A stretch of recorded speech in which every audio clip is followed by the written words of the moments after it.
안녕하세요. 이한의 학원입니다. 지금부터 2026학년도 김포여고 1학년 1학기 중간고사 심화영어 분석을 시작하도록 하겠습니다. 영어과하고 중어과가 시험 문제가 거의 비슷한데요. 세 문제가 틀렸어요. 거의 비슷합니다. 요 계량 분석부터 시작해서 영어과 시험 그리고 중어과 시험 어떻게 나왔는지 잠깐 보도록 하겠습니다. 문항별로 보도록 할게요. 이번 시험 보고 학생들이 굉장히 많이 놀란 것 같아요. 이제 둘째 날 시험에 있었는데 학생들이 거의 멘붕에 걸릴 정도로 어려운 시험이었습니다. 제가 김포외고를 맡고 나서 아마 모든 학년 통틀어서 최근 5, 6년 동안 가장 어려운 시험이 아니었나 생각돼요. 학생들이 이 시험 보고 점수를 보내왔는데 사실은 점수를 저는 시험이 끝나고 보내라고 했거든요. 근데 학생들이 막 다급하니까 막 보냈어요. 점수가 너무 낮게 나오니까. 처음엔 저도 굉장히 놀랐었는데 제가 생각했을 때 평균 점수는 한 40점대 중반 정도가 되지 않았나 이렇게 생각하는데 학생들 말로는 아직 정확한 것은 잘 모르겠습니다. 근데 학생들이 한 얘기로는 평균 점수가 36점이다. 평균 점수가 36점이면 아주 어려운 시험에 속하는 거죠. 아직까지는 잘 모르겠지만 학생들은 그렇게 이야기를 합니다. 어떤 근거가 있는지 선생님께서 그렇게 말씀을 해주셨는지는 잘 모르겠지만 어쨌든 이 시험 문제는 분명한 것은 평균 점수가 50점 가까이 가지는 않는 시험인 것은 분명할 겁니다. 그래서 아마 과별로 조금 다르겠지만 1등급도 60점대 아마 초반 정도에서 결정이 나지 않나 싶습니다. 물론 정확한 것은 학교 가면 아마 2등급이 나올 텐데요. 그때 가서 알 수 있겠지만 이 시험 문제를 보고는 좀 그렇습니다. 우선 계량적 분석을 보면 이번에 교재는 올림포스2, 올림포스1 그리고 심화영어에서는 어휘책이 들어갔었고요. 자, 그게 각각 이제 영어과는 올림포스2에서 14문제가 나왔고요. 올림포스1에서 11문제, 그리고 어휘책에서 2문제 정도. 어휘책이 하나가 나왔고 또 하나는 조금 출처가 불분명합니다. 그리고 올림포스1, 2를 이렇게 합해서 나온 예문이 있었어요. 어법 시험이었는데. 그런 것들을 합쳐보면 각각 14문제, 11문제, 2문제, 1문제, 점수별로는 50점 정도, 37점, 한 8점, 그 다음에 4점, 2점, 이 정도로 나눴습니다. 그래서 어차피 선생님께서 수업을 직접 진행하셨던 올림포스 2에서 가장 많이 나온 것은 분명한데 의외로 올림포스 1이 시험에서 많이 나왔어요. 올림포스 1은 저 정도로 많이 나올 거라고는 생각 안 했거든요. 왜냐하면 선생님께서도 수업을 직접 하시진 않았고 여기서부터 여기까지 5과가 시험에서 들어간다 이렇게 말씀을 해 주셨을 텐데 저희는 이제 겨울방학 때 이제 학생들한테 조금 공부를 미리 시켰거든요. 이게 교재로 채택될 거라고 생각이 돼서 그나마 좀 다행인데요. 어쨌든 생각보다 시험에서는 많이 나왔습니다. 요건 중1과인데 거의 엇비슷합니다. 올림포스 2에서 13문제가 나왔고요. 올림포스 1에서 12문제가 나왔고 나머지 요 두 개는 똑같은 문제였습니다. 그래서 여기서 조금 점수가 바뀌었는데 어쨌든 중어과는 중1과 같은 경우는 올림포스 1의 비중이 조금 더 높았었네요. 자, 그리고 유형별로 보면 이렇습니다. 영어과 같은 경우는 빈칸 완성이 가장 많이 나왔고요. 그리고 문장의 위치를 물어보는 게 의외로 많이 나왔죠. 빈칸 완성은 일반적으로 많이 나온다고 볼 수 있죠. 영어 시험에서, 내신 시험에서도. 근데 의외인 것은 문장의 위치를 묻는 문제가 아주 많이 나왔습니다. 13.5점 정도가 되면 4문항이나 나왔으니까요. 아주 많이 나왔죠. 단답형도 최근에는 단답형이 안 나오는 추세였는데 단답형이 이제 3문제가 나왔는데 사실 그렇게 크게 객관식과 차이가 있는 것은 아니었습니다. 그리고 흐름과 관계없는 문장을 찾는 것도 3문항이나 나왔기 때문에 꽤 많고요. 그리고 문단 요약하는 거, 어법, 어휘. 이게 어법, 어휘라고 썼는데 이게 무슨 얘기인가 하면 어법 문제도 아니고 어휘 문제도 아니고 왜 같이 써놨느냐. 시험 문제가 이렇게 나왔어요. 다음 중 밑줄 친 부분 중에서 어법이나 어휘 중에서 어색한 부분이 있으면 골라라. 그러니까 어휘가 이상한 게 쓰였을 수도 있고 어법이 이상한 것이 쓰였을 수도 있다 이런 얘기죠. 이거는 이번에만 나온 것은 아닙니다. 김포외고에서만 볼 수 있는 좀 독특한 형태예요. 어휘면 어휘, 어법이면 어법을 딱 분류해서 나온 것이 아니고 그 두 개 섞어놓은 거 어쨌든 이상한 걸 골라라 이런 얘기가 되겠죠. 김포외고에서는 전에부터 나왔던 시험 문제 유형입니다. 그러니까 평소 보면 요 가지수는 그렇게 많지 않은데요. 김포외고는 전통적으로 보면 작년엔 굉장히 많았었는데 평소에 한 요 정도 나옵니다. 아주 다양하게 나오진 않고요. 내용 일지도 나왔었고, 그다음에 어법도 따로 한 문제가 나왔었고요. 자, 그리고 이제 중일과 같은 경우도 비슷하죠. 중일과 같은 경우 비슷한데 중일과에서는 문장의 위치를 물어보는 문제가 더 많았습니다. 빈칸 완성보다 하나가 더 많았죠. 나머지는 뭐 거의 비슷합니다. 왜냐하면 세 문제밖에 틀리지 않았기 때문에 그래요. 자, 그래서 이제 교재별 출제 비율을 보면 올림포스2 같은 경우는 전체 지문이 42개였는데 이 중에서 14개가 나왔고요. 영어과 같은 경우는 올림포스1의 24 지문 중에서 11개가 출제가 됐습니다. 오히려 이쪽이 좀 비율이 훨씬 더 높았죠. 중일과 같은 경우는 올림포스2에서 33지문, 여기는 이제 빠지는 지문이 있었거든요. 영어과에 비해서 빠지는 지문이 있었는데 33지문 중에서 13개가 출제가 되었습니다. 그리고 올림포스1에서 24개 중에서 12개, 딱 절반이 출제가 됐네요. 이쪽이 비중이 좀 더 높았죠. 이번 시험에서 이 총평을 보면 어떠냐면 전체적으로 봤을 때는 뭐 매우 어려운 시험은 분명합니다. 고등학교 1학년 학생들이 뭐 쉽게 풀 수 있는 그런 문제는 아니었어요. 상당히 어려운 편이고요. 이 독해를 보면 중간중간에 이제 고등학교 2학년, 3학년 정도의 그 초반 정도, 고등학교 3학년 초반 정도의 뭐 독해, 어법 이런 것들을 필요로 한다. 이런 것들이 섞여 있었다. 그래서 외고의 심화 영어라고 하는 점을 감안하면 뭐 그렇게 비정상적이다 이렇게 볼 수는 없어요. 이 정도 뭐 다른 학교에서는 김포외고에서는 일반적으로 점수가 이렇게 낮게 평균 점수가 나오는 시험은 많지 않았거든요. 하지만 뭐 심심치 않게 다른 외고의 1학년 시험을 보면 평균 점수가 40점 이렇게 되는 시험이 적지 않거든요. 그래서 이제 외고 1학년 시험이다라고 하는 것을 감안하면 아주 지극히 비정상적인 것은 아닙니다. 뭐 이 정도면. 하지만 분명히 하위권과 중위권, 그리고 중위권과 상위권, 그리고 상위권 중에서도 최상위권과 중상위권을 나눌 수 있는 기준이 된 것은 뭐 분명합니다. 이 시험은요.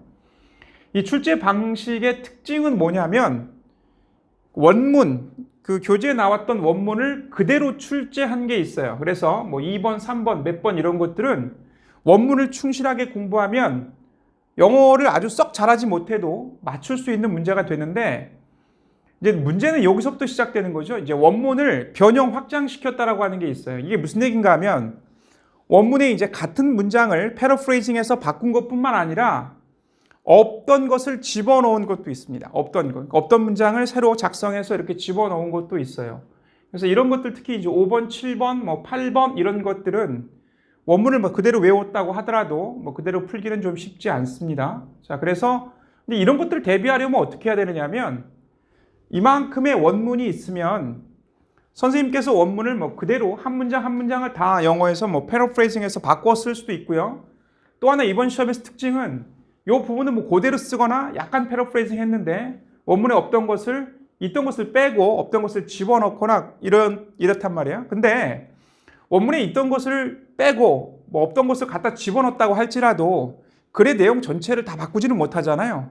그렇기 때문에 실제로 여기 들어가기 전에는 지문이 바뀌면 바뀔수록 원문을 충실하게 공부하고 가는 것이 훨씬 더 유리합니다. 왜냐하면 원문의 내용이 뭔지를 알아야 새롭게 보이는 문장이 등장한다 할지라도 독해하는 데 훨씬 더 유리하겠죠. 그래서 이런 것들은 실제로는 굉장히 원래 문장의 본문을 충실하게 공부하고 가고 그 다음에 독해 능력이 상당히 뛰어나야 문제를 잘 풀 수 있겠죠. 그리고 문법 문제가 포함되어 있었습니다. 문법 문제 그리고 또 별개로 문법 문제에서 어떤 부분이 출제가 되었는지는 다시 내일 정도에 다시 한번 올려드릴 겁니다. 자, 그래서 문법 문제가 이제 that, 자, 관계대명사 that과 접속사 that을 골라내는 건 그것도 나온 적이 있었는데 굉장히 고전적인 문제죠. 그런 문제가 나온 것도 있었고요. 그 다음에 다른 문제들 또 문법의 어느 부분에서 구체적으로 출제가 되었는지 요거는 문법 문제가 많이 출제가 되었던 공통 영어와 같이 합쳐서 이번에 1학년은 어떤 문법에 대한 이해를 주로 원하고 있었는지 이 부분을 따로 분석해서 보내드리도록 하겠습니다. 이 변형 지문의 특징 중에서 가장 중요한 특징은 그 원형이 많이 변형됐어요. 그래서 원형을 그대로 패러프레이징 한 것뿐만 아니라 원문에 없던 내용을 추가했습니다. 근데 없던 내용을 추가했다고 해서 이게 원래 문장, 원래 지문의 내용을 많이 왜곡한 것은 절대 아니에요. 하지만 학생들은 세부적인 내용이 추가가 됐기 때문에 그 부분을 전부 읽고 해석을 해야만 됐습니다. 학생들한테 추가적으로 뭐 말씀을 드리겠지만 요새는 사실은 뭐 여러 가지 뭐 기계적인 이런 기능 때문에 학교 선생님들도 시험 문제를 변형시키거나 새로운 것들을 추가하거나 시험 문제를 어렵게 출제하는 것이 훨씬 더 손쉬워졌습니다. 그래서 학생들한테는 항상 얘기를 하거든요. 시험장에 들어가서 완전히 처음 보는 지문이 나올 수도 있다. 뭐 처음 보는 지문을 독해하는 것을 각오를 하고 시험장에 들어가라 이렇게 얘기를 하는데 학생들은 그래도 설마 했죠. 왜냐하면 이번에 처음이기 때문에. 그리고 제가 생각했던 것보다도 범위가 훨씬 더 넓게, 훨씬 더 깊게 변형이 된 것은 사실이었습니다. 그래서 여기 보면 5번, 7번, 8번 이런 것들은 여기 추가된 내용들이에요. 전에 없었던 것 중에서 이러한 내용들이 뭐 추가가 되었다 이런 얘기죠. 그런데 보면 amber colored LEDs 이렇게 나왔는데 이게 이제 호박 색깔을 가지고 있는 LED 이런 거죠. 근데 실제로 여기를 뭐 찾아줬건 찾아주지 않았던 간에 학생들이 봤을 때 뭐 처음 보는 것이 등장한다든가 아니면 내가 모르는 단어가 등장한다든가 이렇게 나오게 되면 매우 어렵게 느껴지게 되죠. 그리고 당황하면서 이제 문제를 못 풀게 되죠. 심리적인 압박이 뭐 상당했을 것 같아요. 학생들한테 뭐 이런 것들은 뭐 transparency라고 하는 거, 뭐 투명성이라든지 뭐 corruption, 부패라든지 이런 것들이 결코 쉬운 단어는 아니죠. 뭐 이런 것들이 뭐 추가가 되었다 이런 얘기인데 건축 공모전에서 이런 게 나온 거거든요. 그럼 저런 게 이제 건축 공모전에 원래 그 지문에 없었던 내용에서 저런 어려운 단어가 들어간 문장이 추가되니까 학생들한테는 굉장히 까다로웠을 수 있다는 얘기죠. 특히 24번 같은 경우는 스웨덴의 탄소세 같은 경우는 이 자체 지문이 어려웠습니다. 그러니까 학생들한테는 탄소세라고 하는 개념 자체도 사실은 생소하고요. 사실 이거는 뭐 솔직히 얘기하면 어른들도 관심이 없는 사람들은 잘 모르잖아요. 학생들한테 굉장히 생소한 개념이었고 그리고 서술 방식이 어려웠어요. 원문 자체가 어려웠는데 그것을 또 여러 가지를 추가시켜서 굉장히 어렵게 했죠. 이 지문은 뭐 100% 시험에서 나올 것 같았습니다. 왜냐하면 학생들한테 많은 그 이해를 요구하는 그런 지문이었기 때문에 그런데도 학생들한테 가장 많은 질문이 나왔던 그 지문이었었는데 저것도 또 이제 변형돼서 나왔기 때문에 어렵죠. 그러니까 실제로 보면 새 지문처럼 다시 읽고 판단해야 될 부담이 굉장히 큰 시험이었던 것은 분명합니다. 자, 그래서 이런 것들 여기 들어가기 전에 좀 말씀을 드릴 게 이런 점을 말씀을 드렸으면 좋겠어요.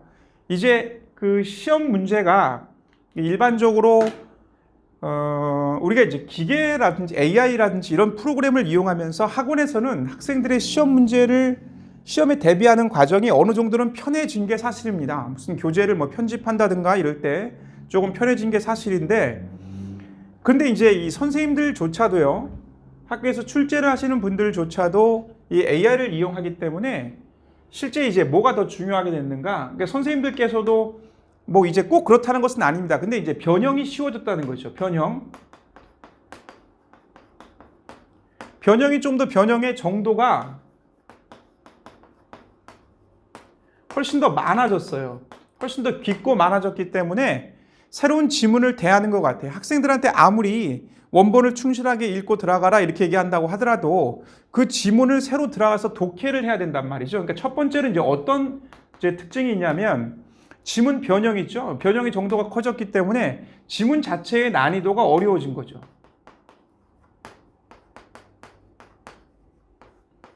그 다음에 두 번째로 보시면 금방 이제 드러날 텐데 선택지가 전부 영어로 써 있습니다. 선택지 해석에 대한 부담이 굉장히 크게 늘었어요. 이 선택지를 사실은 뭐 주제를 찾는다든가 요지를 찾는다든가 아니면 빈칸을 패러프레이징해서 낸다든가 이런 것들이 사실 쉬운 작업이 아니었는데 이런 것들이 이제 굉장히 수월해진 거죠. 그래서 앞으로도 이런 것들을 요구하거나 이런 것들이 시험에서는 우리한테 이제 굉장히 많이 나올 거란 말이죠. 그러면 어떻게 되느냐? 이 굉장히 아이러니하게도 다시 독해라든지 가장 기본적인 독해와 어법에 대한 이해가 매우 중요해졌습니다. 그래서 실제 시험에 들어갔을 때 공부를 굉장히 많이 했다고 하더라도 새롭게 변형된 지문이나 아니면 변형이 진짜 되지 않았다고 하더라도요. 선택지가 영어로 나와 있기 때문에 그 선택지를 제대로 읽고 빠른 시간 내에 해석할 수 있는 능력이 정말 많이 필요하게 됐어요. 그리고 이번에 보면 최근에 몇 년 동안 김포예고에서는 이 독해가 이제 이런 식으로 어려워지면서 어법이 사실 많이 나오지 않았거든요. 근데 심화 영어는 모르겠지만 뭐 공통용어 같은 경우는 어법을 많이 출제하시는 선생님이셨으니까 뭐 그건 당연히 어법이 많이 나올 거라고 예측을 했는데 심화 영어에서도 대세 종류를 골라내는 시험 문제가 나오는 것을 보고 저는 약간 좀 놀랬거든요. 이런 것들은 지금 잘 안 내는 추세인데 그래서 뭐 하나 어법이라든지 독해라든지 이런 데서 그냥 막 경시할 수 있는 것이 별로 없다라는 얘기죠. 모든 것을 다 포함한 예전처럼 독해 그리고 어법에 대한 이해가 상당히 많이 쌓여 있어야 영어 시험을 잘 볼 수 있는 그런 또 시대로 접어든 것 같아요. 한때 김포예고 영어 시험은 그렇게 뭐 어려운 편은 아니었습니다. 그런데 최근에 몇 년, 한 3, 4년, 2, 3년 정도, 뭐 4년까지는 아니고요. 한 2, 3년 정도 보면 특히 우리 AI 같은 것들이 이렇게 많이 일반적으로 확대되면서 영어 시험이 굉장히 까다롭게 느껴지는, 까다롭게 나온다라고 하는 것은 사실 부정할 수가 없어요. 관계가 전혀 없다고 볼 수는 없는 것 같습니다. 제가 보기에는. 그래서 이런 부분들에 대비하기 위해서 우리가 시험장에 뭐 컴퓨터 가지고 뭐 AI 가지고 들어갈 거 아니라면 아이들 머릿속에 기본적인 독해라든지 어법사항이 충분히 쌓여 있어야만 시험을 잘 볼 수 있다 이렇게 생각이 듭니다. 그래서 이번 시험에서 느끼는 점은 점수가 금방 변하지는 않을 거예요. 영어를 굉장히 많이 공부하고 간 학생들한테는 굉장히 유리한데 한두 번 또는 한 달, 두 달 공부한다고 영어 점수가 이렇게 확 오르는 것은 아니잖아요. 그래서 꾸준하게 지금이 첫 시험이고 앞으로도 1학년 2학기 그리고 1학년 뭐 기말고사도 남았고요. 그 다음에 2학기 때 시험도 남았고 그리고 내년 시험도 있고 그 다음에 시험도 있다라고 하는 것을 감안한다면 그때 내신에 집중하는 것도 중요하지만 내신 교재를 보는 방법이 좀 달라져야 되겠다 이런 생각이 드는 거죠. 내신 교재를 그전에는 시험에서 나올 거라고 생각해서 달달달달 외우는 측면이었다면 이제는 내신 교재를 수능 교재처럼 독해를 향상시키는 방법으로 같이 응용해야 된다 이런 생각이 좀 듭니다.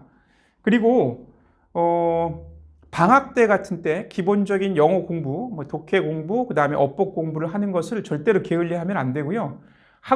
저희 학원에서도 이번 시험에 맞춰서 다음 기말고사부터는 이번 시험에 맞춰서 선생님들의 기출 경향을 그대로 적용한 시험 대비서를 조금 더 요 선생님들의 시험에 맞춰서 그렇게 작성하려고 합니다.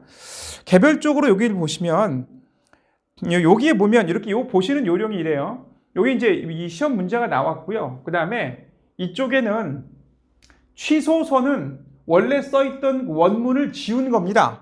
원문을 지운 거고요. 그 다음에 여기 진하게 써있는 거 있죠. 이렇게 진하게 써있는 글자는 선생님께서 다시 작성해서 집어넣으신 거예요. 그러니까 요건 얼뜻 본다고 하더라도 여기 요만큼은 원문에 없었죠. 학생들이 여기 읽으면서 뭐 섬찟 놀랬을지도 모르겠어요. 뭐 이런 게 있었는데 이런 게 없네 이렇게. 그리고 나서 여기 잠깐 눈에 익은 것이 나왔다가 이만큼이 새로운 문장이 들어섰으니까 첫 번째 문장을 읽는 순간부터 매우 당황했을 겁니다. 학생들이. 그죠? 이만큼이나 새로운 것이 들어갔었죠. 이게 뭐 spectator 이런 것들 좀 까다롭고요. 여기 보니까 outstanding performance by a basketball player reports and spectator commonly use expression such as 뭐 이런 표현 나왔는데 이거 완전히 새로운 표현이거든요. 그러니까 이런 것들을 뭐 보고 학생들 뭐 깜짝 놀랐을 것 같아요. 이게 이제 주식시장에 관한 얘기거든요. 주식시장에 관한 얘기인데 갑자기 보니까 뭐 농구, 뭐 시청자 이런 표현들 나오고 뭐 뛰어난 뭐 성과 이런 표현 나오는 거 이렇게 보면 학생들은 굉장히 놀랐을 것 같아요. 첫 번째 문장에서부터 이렇게 정말 깜짝 놀라게 했죠. 여기 난이도가 표시가 됐는데요. 여기 난이도를 표시했는데 이거는 굉장히 주관적인 겁니다. 그렇기 때문에 이건 뭐 감안하고 보세요. 3이라고 표시를 했다고 해서 학생들이 뭐 아주 평범하게 느끼거나 그런 건 아니에요. 이거는 뭐 3이지만 꽤 까다로운 문제에 속한 겁니다. 자, 그리고 이런 걸 한번 보시면 이번 같은 경우는 문제를 바꾸지 않았거든요. 지문을 바꾸지 않은 이유가 지문을 바꿔도 별 필요가 없어요. 어차피 제목을 물어볼 건데 내용을 바꾸지 않고 글만 바꾸면 별 의미가 없겠죠. 그래서 어쨌든 글이 바뀌지 않았다고 하더라도 이 글에 내용 다 알고 들어간다고 하더라도요.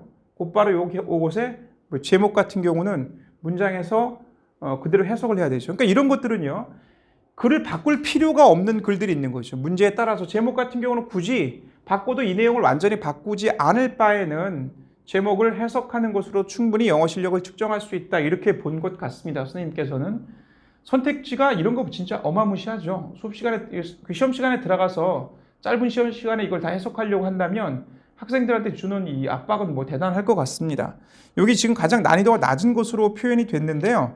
요것은 이제 이 문제 바뀌지 않았다라고 하는 거, 요것도 이제 가만히 됐고요. 그리고 여기 요 내용이 뭐 그렇게 어렵지 않다라고 하는 것을 감안했는데 그것은 아마 제 생각일지도 모릅니다. 학생들의 입장에서는 조금 다를 수 있습니다. 자, 그리고 글의 내용과 일치하는 것도요. 바꿀 필요가 별로 없어요. 내용과 일치하는 걸 해서 여기서 보면 이것을 다 해석해야 되기 때문에 거의 지문 하나를 새로 해석하는 것 같죠. 학생들은 굉장히 큰 부담이 있었다.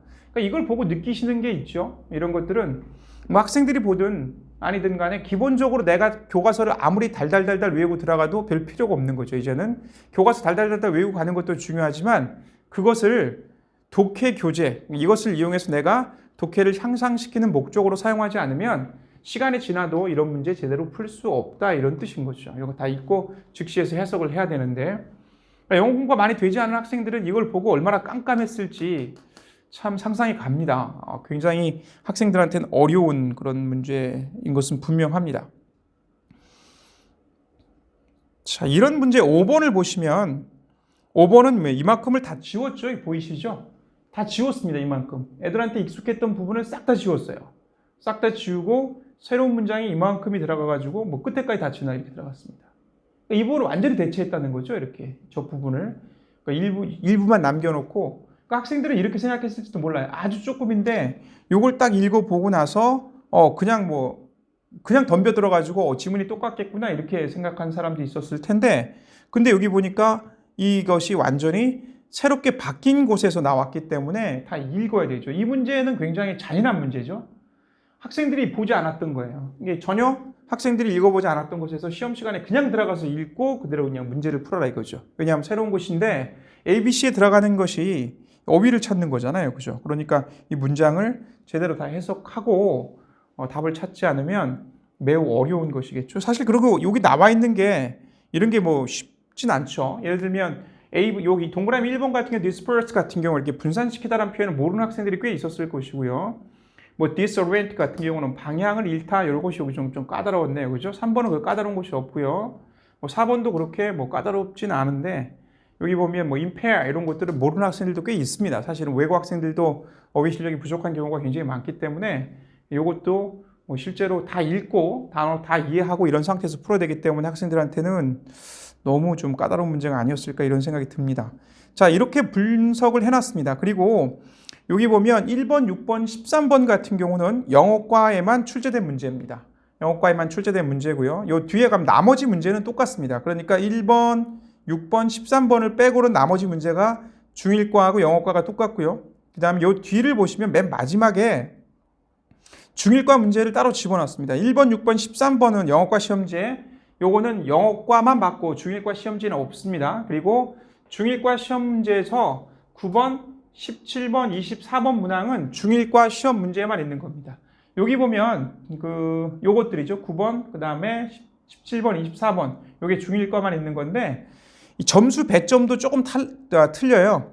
여기 들어가는 게 이제 점수 배점이 틀려지니까 영어과와 중1과에서 같은 문제를 할지라도 점수 배점이 조금씩 뭐 0.1점, 0.2점씩 틀린 문제가 뭐 꽤나 있습니다. 뭐 세 문제밖에 차이는 나지 않기 때문에 뭐 거의 비슷비슷한 시험이다 이렇게 볼 수 있는데 어쨌든 학생들한테는 굉장히 어려운 시험이 됐고요. 이번 시험에서 뭐 크게 실망하실 필요 없습니다. 어떤 학생들은 뭐 처음 받아본 점수라서 굉장히 당황했다고 하는데 사실 처음 받아본 점수라서 그런 것이 아니라 문제가 안 풀렸기 때문에 그렇겠죠. 그리고 점수는 크게 연연할 게 아닌 게 어차피 상대평가잖아요. 그죠? 그러니까 학생들은 분명히 처음이니까 그렇지 다음부터는 점수가 몇 점이 나온다 할지라도 다른 사람이 어떻게 받는지를 모르기 때문에 다음 시험부터는 내 점수, 단지 나만 알고 있는 내 점수 때문에 실망해서 다음 시험을 망칠 필요는 없다고 생각합니다. 분명히 이 시험을 보고 다음날 시험에 상당히 영향을 미치는 학생들이 꽤나 있을 법한데요. 그것도 뭐 시험의 한 부분이겠죠. 그래서 이제 학생들하고 오면 시험을 다시 한번 분석을 하고, 그리고 어법에서는 무엇을 알아야 되고, 그 단어는 어느 정도까지 알아야 되며, 그리고 독해는 어느 정도까지 수준을 올려놔야 이 시험을 풀 수 있는지 서로 이야기를 하고요. 그 다음에 교재는 시험 문제에 맞춰서 다시 교재를 제작하도록 하고, 기말고사에는 성적이 뭐 엄청나게 학생들이 영어 실력이 올라가지는 않겠죠. 뭐 그랬으면 좋겠지만 몇 달 사이에 그렇게 하는 것은 쉽지는 않겠죠. 그렇기 때문에 차근차근 아이들이 조금씩 좀 성취를 느낄 수 있도록, 그리고 기본적인 영어 실력을 쌓는 방향으로 다음 남은 기말고사 전까지 한 6주 정도의 시간을 학생들하고 같이 보내려고 합니다. 그래서 다음에는 학생들이 더 좋은 점수를 받을 수 있도록, 아니면 좀 더 만족스러운 점수를 받을 수 있도록 최선을 다해서 학생들과 같이 공부를 해보도록 하겠습니다. 공통 영어를 분석해서 다시 한번 이번 주에 다시 한번 올려드리도록 하겠습니다. 네, 고맙습니다.